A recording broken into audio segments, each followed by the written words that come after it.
अस्सलाम वालेकुम व्यूअर्स, क्या हाल है आपका। मैं हूं सलमा और आप देख रहे हो मेरा YouTube channel cooking with Salma.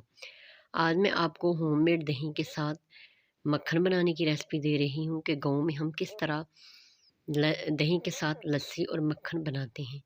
तो चलें आज की वीडियो बनाना स्टार्ट करते हैं। इसके लिए हमें सबसे पहले चाहिए दही। दही को हम इस तरह मिट्टी के बर्तन में डाल लेंगे और इसमें हम डालेंगे थोड़ा सा पानी और पतीली को अच्छे तरीके से साफ़ कर लेंगे। इसके बाद हम इसमें डालेंगे सिंपल पानी, ना ठंडा पानी और ना ही गर्म पानी।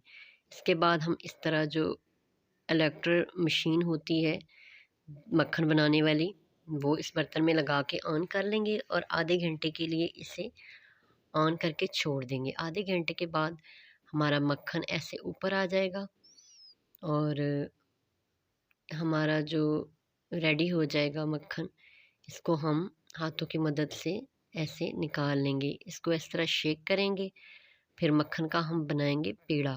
इस तरह से मक्खन इकट्ठा करेंगे और मक्खन का पेड़ा बनाएंगे। और ये देखें जी, बहुत ही जल्दी हमारा दही से लस्सी और मक्खन बन कर के तैयार है। तो आई होप आपको मेरी ये वीडियो अच्छी लगी होगी। तो कमेंट्स बॉक्स में मुझे बताइएगा ज़रूर। तो अगर कि आपको मेरी वीडियोस अच्छी लगती हैं तो प्लीज़ मेरे चैनल को लाइक करें, शेयर करें, सब्सक्राइब करें। अपनी दुआओं में याद रखें। आपकी सपोर्ट का बहुत शुक्रिया। Thank you. अल्लाह हाफ़िज़।